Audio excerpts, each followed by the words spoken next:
What's good, guys? It's your boy Dr.SidewayZ again. Today we're going to be doing subframe bushings on the E36. More specifically, this is the E36 M3. There may be some variations in subframe design and bushings, but I'm going to leave that up to y'all to find out. This is by far the easiest way to do them that I've found. You don't have to torch them or anything. You don't have to deal with all that mess. Basically, you're going to need a drill bits, dielectric grease, a ball joint press that you're going to be renting from O'Reilly's.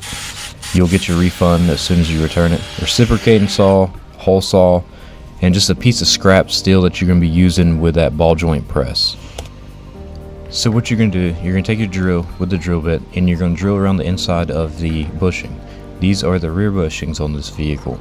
The fronts are a little bit different, but once you get the perimeter drilled out with a decent sized drill bit, doing multiple holes around the center here, this silver aluminum insert, you're then going to take a razor blade, cut the perimeter off that protrudes upwards. That's going to allow you to get a good purchase on it with what you're going to be using to push it out so it doesn't roll off the side.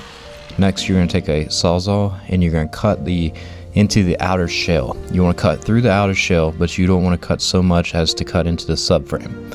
What you're going to attempt to do next is you're going to attempt to fold it in on itself once you breach that outer shell.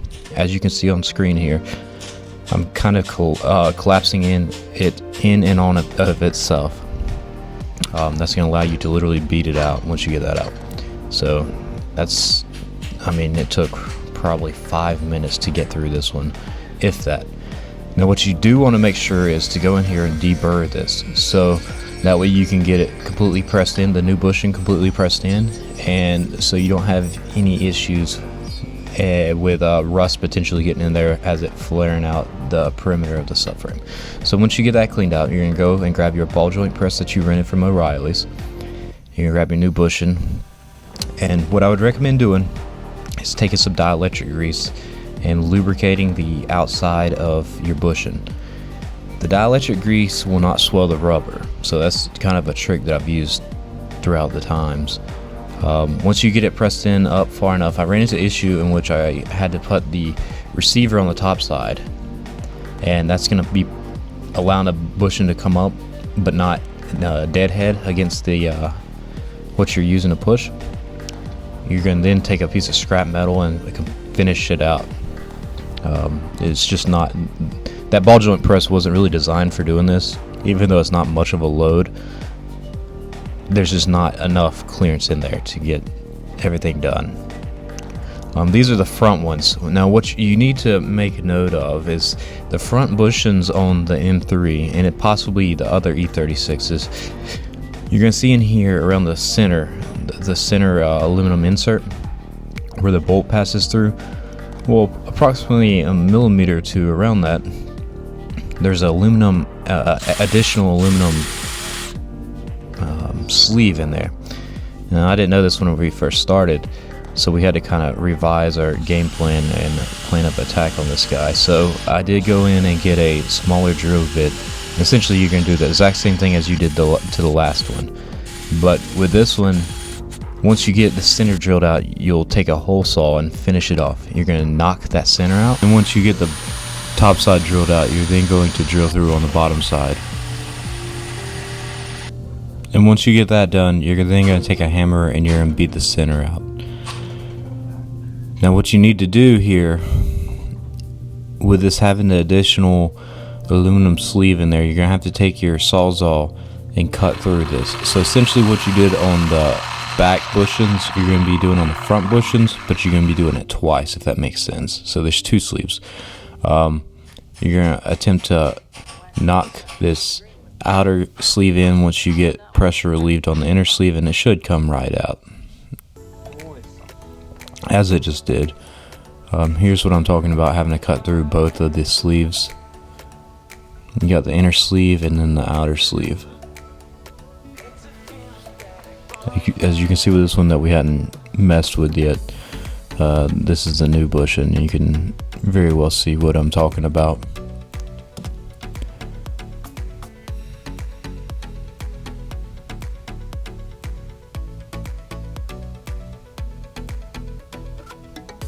So this is a little sliver that we cut out, and like I'm saying, this is literally to relieve tension on the outer shell.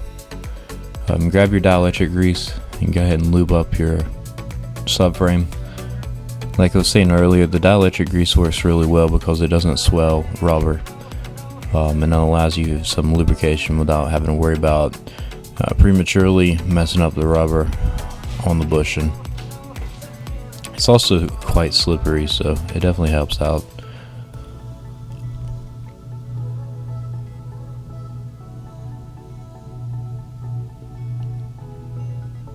So once you get your bushing lubed up and the subframe lubed up pretty well, it's now time to attempt to push the bushing in. So once you get it pushed up to the point that you start to come through, you need to then put your receiver on. This is going to allow you to continue pressing it all the way in without deadheading it against the top of your ball joint press. As far as on the bottom side, I'm just using a flat piece of just random mod steel. You can really use anything. You're trying to get something in there that keeps the load across the face of the bushing.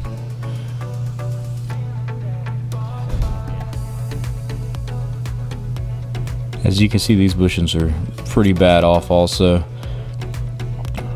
Like I was saying, cut the rubber off. It provides a decent surface to press against and it not want to pop off.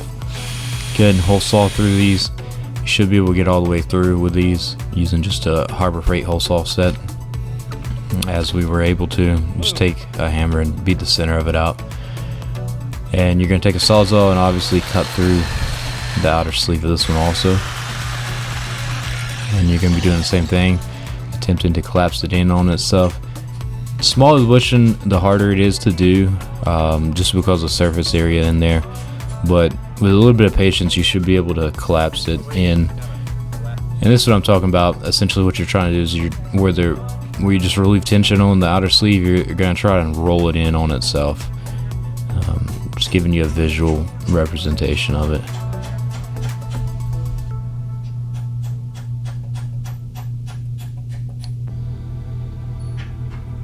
So then once you get it halfway or somewhat rolled in on itself, you should be able to beat it right out, because then it relieves the tension on the inside of your control arm. Taking a Dremel tool, I was just cleaning up some rust. We're going to end up using some lithium grease on this, only because with the revised bushings, they are a split case.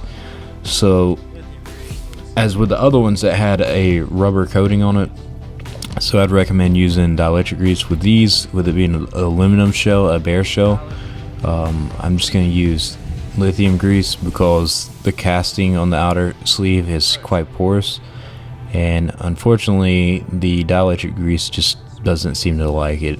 So moving on, once you get it lubed up, what you're going to have to do once you see these bushings and get them on your hands, you're going to realize that they're split case designs. So I was trying to come up with a way to keep these things without them wanting to walk off center, if that makes sense. Once you start trying to press it in, you'll see what I'm talking about.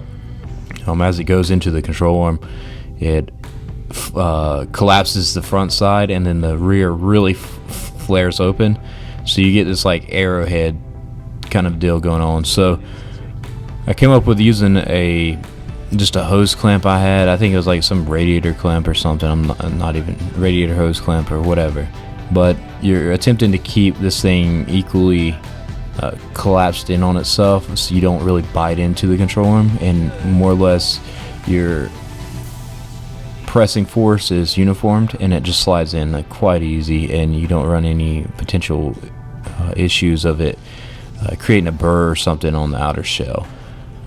Surprisingly, this was my first attempt doing this, and this actually worked out quite well. So in the future, I may, keep that trick in my toolbox. Once you get it going in, you can go ahead and remove the hose clamp. As once it starts to press uniform, it's fine. And go ahead and grab that little piece of flat stock and continue pressing it all the way in. Obviously here we swapped over to having a receiver there so that I can continue pressing it, as it does protrude out of the control arm just a little bit. And you do want to equalize the depth in which you press it in on both sides, or the amount in which it protrudes out of the control arm. Grab your body mount and you're going to end up putting it back in. Alright guys, well that just about wraps it up. The only thing left to do is go ahead and throw it back in the car. I did want to take the last 30 seconds to say, for everybody that's subscribed at this point, I'm definitely grateful. I sure do appreciate you doing that. If you haven't, please feel free to do that. Please feel free to like, comment, and subscribe on this video if you have gained value from it. Or if I taught you any tricks, let me know in the comments below. Aside from that, guys, have a great weekend. I'm out. Y'all take care. Bye-bye.